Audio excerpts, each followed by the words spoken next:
तो गाइस अब तक हमने देखा ब्रॉन्स्टन सेमीफाइनल का मैच जीत जाता है और रिक को बताता है कि वह उसके साथ अगले मैच के लिए तैयार है, जिसे सुनकर रिक घबरा जाता है और खुद को कमरे में बंद कर लेता है। तब मुझे रिक को एहसास दिलाता है कि एक ताकतवर फाइटर के साथ लड़ना ब्रॉन्स्टन का सपना है और ब्रॉन्स्टन ने रिक को इसलिए ट्रेन किया है। तब रिक इसी हौसले के साथ ब्रॉन्स्टन से लड़ने आ जाता है। तो रॉमसन रिक के हौसले को देखकर उसे ऑर्गानो फिश हिस्ट्री के बारे में बताने लगता है। और अब आगे तब ब्रोस्टर रिक को बताता है कि 14 ईयर्स पहले जब मैं 5 साल का था तब मैंने नोटिस किया कि मैं सबसे बहुत ज़्यादा डिफरेंट हूँ। मैं सबसे अलग सोचता था और मैंने ह्यूमन बुक्स के जरिए अपने कल्चर और लैंग्वेज को समझा था, जिस वजह से मैंने अपना नाम ब्रोस्टर रखा। जब ऑक्स आपस में लड़ते हैं तब उसके जरिए अपने व्यूज शेयर करते हैं ताकि वो एक दूसरे को समझ सकें। पर शायद मैं इतना ज़्यादा ताकतवर था कि मैं उनकी कोई भी चीज़ समझ नहीं पा रहा था। मैंने उन लोगों को आग जलाना, घर बनाना, बोलना सिखाने की कोशिश की, पर कुछ ही टाइम में उन्होंने मुझे गॉड बना दिया, जिस वजह से कोई भी मेरे पास आने से डरने लगा। मेरे तो फादर, मदर और ब्रदर भी मेरे पास नहीं थे और जब उनके बीच में कोई बहस होती थी तो वो लड़ाई करके उसे सॉल्व कर लेते थे और रात को मज़े से खाना खाते थे। पर मैं बस उन सभी को दूर से देखा करता था और अगर मैं सिंपल वर्ड्स में कहूँ तो मैं अकेला था। तब एक दिन बहुत तेज बारिश हो रही थी और मैं अपने साथियों से दूर था, पर मैं जब वापस आया तब वहाँ सब कुछ तबाह हो चुका था। तब मुझे एहसास हुआ कि मुझे उनके खोने का कोई दुख नहीं है और ना ही मैं अपनी फैमिली के मर जाने से उदास हूँ, जिस वजह से मुझे समझ आ गया कि मैं कितना अकेला था। तब एक दिन मैं बुक पढ़ रहा था, पर तभी एक रायन हर्ट नाम के बंदे ने मुझ पर हमला कर दिया और जैसे उसने यह देखा कि मैं बाकी ऑक्स से अलग हूँ तब वो मेरे बारे में जानने के लिए क्यूरियस हो गया। तब मैंने उसे अपनी पूरी कहानी सुनाई। तब उसे इस बात का एहसास हो गया कि मैं कितना ज़्यादा अकेला हूँ और मैं किसी ऐसे पर्सन को ढूंढ रहा हूँ जिसके साथ मैं अपनी पूरी ताकत के साथ लड़ सकूँ। तब उसने मुझे अपने ड्रीम के बारे में बताया और उसने ये भी कहा कि यामाटो द हीरो का साथी है जिनका सपना काइजर एस्फेट को हराना है। तब मुझे उसका आइडिया अच्छा लगा और मैंने उसके साथ देने के लिए हाँ कर दी और रेड ने यह वादा किया कि सपने को पूरा करते करते तुम्हें ऐसे लोग जरूर मिलेंगे जो कि मेरे तरह ही ज़्यादा स्ट्रांग होंगे। तब मैं एक एडवेंचर बन गया और हमने साथ मिलकर ओरिकानो फिस्ट बनाई। तब हमारे साथ कुछ ऐसे लोग भी आ गए जो मेरी तरह ताकतवर थे। सबके पास अलग अलग ताकत थी, पर मैं एक ऐसे पर्सन को ढूंढ रहा था जिसके साथ मैं अपनी पूरी ताकत से लड़ सकूं, जैसे कि ऑक्स लड़ा करते थे। तब मैंने एक ट्रेनिंग प्लान बनाया, पर मेजर ने कहा कि उस ट्रेनिंग प्लान को कोई पूरा नहीं कर पाएगा, जिस वजह से मैंने ना चाहते हुए भी हार मान ली। पर फिर मुझे तुम मिले और ज़िंदगी ने मुझे फिर से सरप्राइज कर दिया।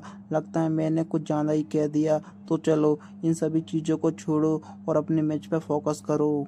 रिक सोचता है कि इन 2 सालों में मॉन्स्टर ब्रॉन्सन ने हमेशा मेरी ट्रेनिंग में मेरे साथ थे। मुझे अब एहसास हो रहा है कि मुझे ट्रेन करने में इन्होंने कितना टाइम लगाया।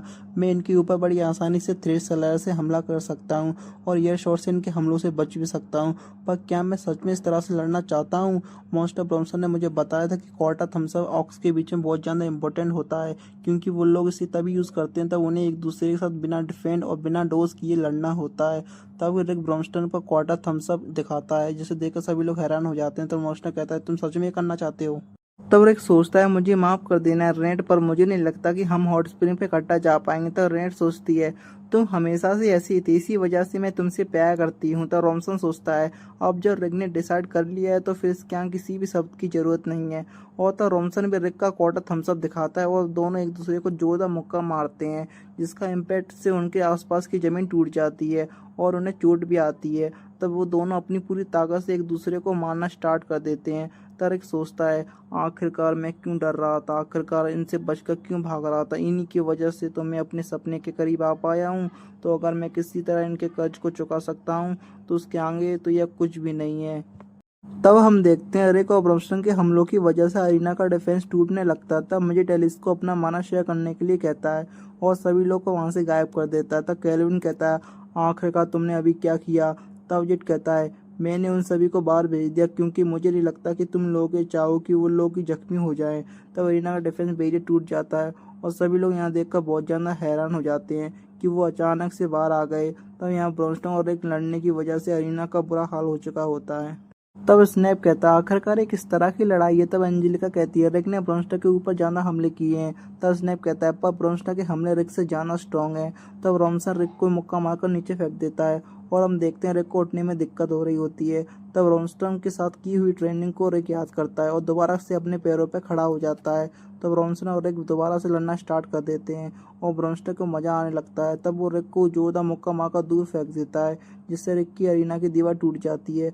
तो हम देखते हैं रिक बहुत ज्यादा जख्मी हो चुका होता है और वो सोचता है कि हाँ, मैं सिर्फ बस इतना ही कर सकता था, पर शायद मैंने काफ़ी कर दिया, मुझे घर जाकर सो जाना चाहिए। मुझे पूरा यकीन है कि मास्टर ब्रॉन्सन इससे सेटिस्फाई होंगे, पर रुको, इन्हें देखकर तो लग रहा है कि जैसे कि ये अभी भी लड़ सकते हैं और मेरी बॉडी तो अभी काम भी नहीं कर रही है। रुको, मैं अभी भी अपनी उंगलियों को हिला सकता हूँ।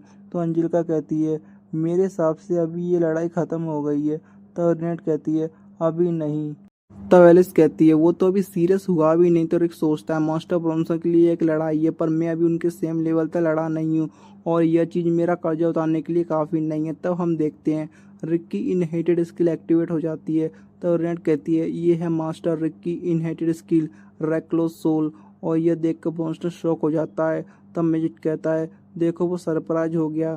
तब अंजिलिका कहती है, आखिर तुम किस बारे में बात कर रहे हो। तो रेड कहती है, हमने बिना मास्टर ब्रॉन्सन को बताए रिक को ट्रेन किया है। तब मैजिक कहता है, और इसी ट्रेनिंग के कारण वो अपनी पावर को कंट्रोल कर पा रहा है और हमें ये भी पता चल गया कि इस पावर की एक्टिवेशन के लिए क्या चाहिए। तब रेनेट कहती है, मास्टर रिक की इनहेरिटेड स्किल को एक्टिवेट करने के लिए बंदे के अंदर ऐसा रिजॉल्व होना चाहिए जो कि उसे अपने से ज़्यादा स्ट्रॉन्गेस्ट एनिमी के सामने अपनी लिमिट को सरपास करने में मदद करे। तब मैजिक कहता है, इस स्किल के एक्टिवेट करने के लिए मैजिक या फिजिकल स्ट्रेंथ की जरूरत नहीं है, बल्कि इच्छा शक्ति की जरूरत है। तब रेनेट कहती है, असल में ये लड़ाई अब शुरू हुई है। तब केल्विन कहता है कि अब तक क्या यहाँ मुजरा चल रहा था। तब हम देखते हैं रिक और ब्रॉन्स्टन फिर से लड़ना स्टार्ट कर देते हैं और सभी लोग अरीना का इतना बुरा हाल देखकर शॉक हो रहे थे। तब ब्रॉन्सन सोचता है, अब मुझे समझ में आया, मैं हमेशा से सेम लेवल की लड़ाई क्यों चाहता था, पर मैंने कभी नोटिस नहीं किया कि मेरे पास दो पहले ही से फ्रेंड्स हैं जो कि मुझ पर निर्भर हैं, मेरा ध्यान रखते हैं, मेरे साथ रहते हैं, मेरे लिए कुछ भी कर सकते हैं। मुझे अब तक एहसास हो जाना चाहिए कि मैं अकेला नहीं हूँ। तब हम देखते हैं रिक और ब्रॉन्स्टन लड़ते लड़ते थक चुके होते हैं। तब अंजिलिका कहती है, अब ये लोग अपनी आखिरी लिमिट पर हैं। तब केल्विन कहता है, अब अगला मुक्का डिसाइड करेगा कि इनमें से कौन जीतेगा। तब रॉमसन और रिक पूरी ताकत से एक दूसरे पर हमला कर देते हैं, जिससे कि वहाँ पर एक बहुत बड़ा धमाका होता है। तब अंजिलिका कहती है, आखिरकार इनमें से कौन जीता। तब हम देखते हैं रिक और ब्रॉन्स्टन की बहुत बुरी हालत हो चुकी होती है और रिक कहता है, आप सच में बहुत स्ट्रांग हैं और देखो, इतना सब कुछ करने के बावजूद भी मैं फिर भी नहीं जीत पाया और नीचे गिर जाता है। तो रॉमसन कहता है, आखिरकार तुम क्या कह रहे हो, तुमने मेरे सपने को पूरा करने में मेरी मदद की है, तो इसलिए यह तुम्हारी जीत है। और वो भी नीचे गिर जाता है। तब यहाँ 3 दिन बाद रिक को होश आ जाता है और सभी लोग उसे ठीक देखकर बहुत खुश हो जाते हैं। तब रेनेट कहती है, आप जब पिछली बार इनहेरिटेड स्किल की वजह से बेहोश हुए थे, एक हफ्ते बाद हील हुए थे, इस बार आपकी ट्रेनिंग काम आई। तो रिक कहता है, वो सब कुछ तो ठीक है, पर आखिरकार ये बेल्ट मेरे पास क्या कर रहा है, चैंपियनशिप तो मास्टर ब्रॉन्सन ने जीती है ना। तब ब्रॉन्सन कहता है, नहीं, असलियत में तुम जीते हो। रिक इस हौसले के थैंक यू, पर मैं जानता हूँ कि आप उस हालत में भी अपने आप को 30 बार हील कर सकते थे और मुझे नहीं लगता कि मैं उस हालत में आपसे जीत पाता। यह सच नहीं है, तुम बहुत ज़्यादा ताकतवर हो। रिक, मैजिक और एलिस रेनेट, तुम लोगों ने मेरे सपने के लिए बहुत मेहनत की है, तो उसके लिए थैंक यू। तो मैजिक कहता है, पता नहीं बॉस, आप किस बारे में बात कर रहे हैं। रिक कहता है, आखिरकार यहाँ पर चल क्या रहा था। अंजिलिका कहती है, मैजिक और बाकी सभी ने तुम्हारी इनेट स्किल को इसलिए ट्रेन किया था कि मास्टर ब्रॉन्सन को सरप्राइज कर सकें, तो इस वजह से ये लोग मेरी ट्रेनिंग में इतनी मदद कर रहे थे। तो रॉमसन उस बेल्ट में से मैजिक क्रिस्टल को निकाल देता है, पर हम देखते हैं रेनेट ने उस बेड पर लगाने के लिए एको क्रिस्टल तैयार कर लिया होता है, जिसे अपने मैजिक से एलिस बिल्कुल पहले जैसा बना देती है, ताकि किसी को भी इस चीज़ की शक ना हो। तो एंजेलिका कहती है, मैं भी ये प्रिटेंड करूँ कि मैंने कुछ नहीं देखा।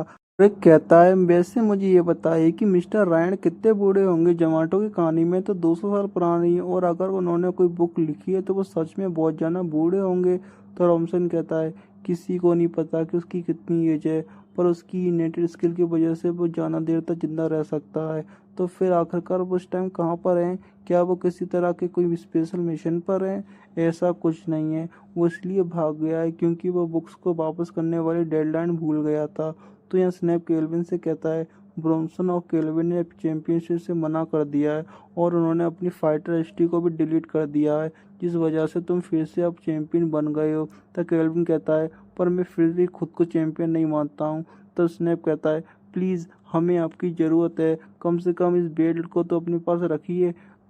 तब केल्विन इस चीज़ के लिए मना करने लगता है। तब यहाँ सभी लोग एक दूसरे को अलविदा कर रहे होते हैं और एक उसके साथ ही खाने का सामान इकट्ठा कर रहे होते हैं। तो रॉमसन सोचता है रायनार्ड मेरा पुराना सपना पूरा हो गया। तभी एलिस कहती है क्या एंजेलिका को यहाँ से जाना होगा। तब एंजेलिका कहती है मुझे माफ़ करना, मुझे सबसे पहले अपना घर जाना होगा। तब एलिस कहती है तुम मुझसे वादा करो कि तुम मेरे घर खेलने ज़रूर आओगी। तब एंजेलिका उससे वादा करती है और ये भी बताती है कि ब्रॉन्स्टन के अंडर में ट्रेनिंग करूँगी। तब यह सुनकर रिक हैरान हो जाता है और कहता है आखिर तुम ये क्या कह रही हो, तुम एंजेलिका तुम मरना चाहती हो। तब एंजेलिका कहती है मैंने डिसाइड कर लिया है कि मैं तुम तक जरूर पहुंचूंगी और एक दिन तुमसे आगे निकल जाऊंगी, फिर हम अगली बार मिलते हैं। तो इसका मतलब तुम फिर से भागकर वापस जाने वाले हो। हाँ बिल्कुल, मेरे जैसे रैंकर को तो ट्रेनिंग जारी रखनी चाहिए। ये अच्छा मजाक है, तुम पहले से एस रैंकर हो, पर चलो कोई बात नहीं। अब मुझे ये बता आखिरकार तुम यहाँ से कितना दूर जाना है। यहाँ से हमारा घर 28 किलोमीटर दूर है। क्या तुम मजाक कर रहे हो। आखिरकार तुम्हें यहाँ आने में कितना टाइम लगा था। हमें यहाँ पर आने में 3 दिन लगे थे। अगर तुम्हें यहाँ से आने में 3 दिन लगे थे तो तुम्हें जाने में महीने लग जाएंगे, जिस वजह से सारी चीज़ें खराब हो सकती हैं। तो एलिस कहती है चिंता मत करो, हमें बस हॉर्स को मैजिक स्टेरॉइड देने होंगे। तो हम देखते हैं मिजेट अपने स्टेरॉइड मैजिक को घोड़े को ताकतवर बना देता है। तब वो लोग वहाँ से जाने के लिए तैयार हो जाते हैं। तो रोनेट कहती है वैसे मास्टर रिक हम हॉट स्प्रिंग पर कब जा रहे हैं, जिसे सुनकर रिक और एंजेलिका शर्माने लगते हैं। तो रिक कहता है पर ये तो तब होना था ना तब मैं मैच जीत जाता। तो रॉमसन कहता है तुमने मैच को जीता है। तो रिक रोनेट को हॉट स्प्रिंग पर ट्रिप पर इमेजिन करने लगता है और कहता है असल में मैं जीता नहीं हूँ तो शायद अभी तुम्हें वहाँ नहीं ले जा सकूँगा। तब मिजेट कहता है सही कहा, मैच तो सच में ड्रॉ हो गया था, तो चलो फिर देखते हैं घर पहले कौन पहुंचता है। तो अगर रिक जीतेगा तो हॉट स्प्रिंग पर जाएगा, अगर हारेगा तो उसकी ट्रेनिंग को 100 गुना बढ़ा दिया जाएगा। रिक कहता है बिल्कुल नहीं, अगर ऐसा होगा तो मैं 10 बार मारा जाऊंगा। तब एलिस मैच को स्टार्ट कर देती है और ब्रोनस्टन और मिजेट भागना स्टार्ट कर देते हैं। तो रिक कहता है रेनेट से चिंता मत करो, मैं तुम्हें हॉट स्प्रिंग पर जरूर लेकर जाऊंगा, पर सबसे पहले मुझे अपनी 100 गुना वाली ट्रेनिंग को रोकना होगा। और भागना स्टार्ट कर देता है। तब एलिस और नेट वहाँ से चली जाती हैं। तब यह भागते हुए रिक सोचता है मेरा एडवेंचर बनने का सपना आखिर पूरा हो गया और इसका मतलब यह नहीं कि सब कुछ ख़त्म हो गया। मेरा अगला सपना मेरा इंतज़ार कर रहा है, क्योंकि 30 साल में सपने देखना गलत बात नहीं है। और इसी के साथ the ocean new adventure season 1 complete हो जाता है। अब गाइस आप मुझे कमेंट करके ज़रूर बताइए आपको सीजन 1 कैसा लगा। Thank you for watching.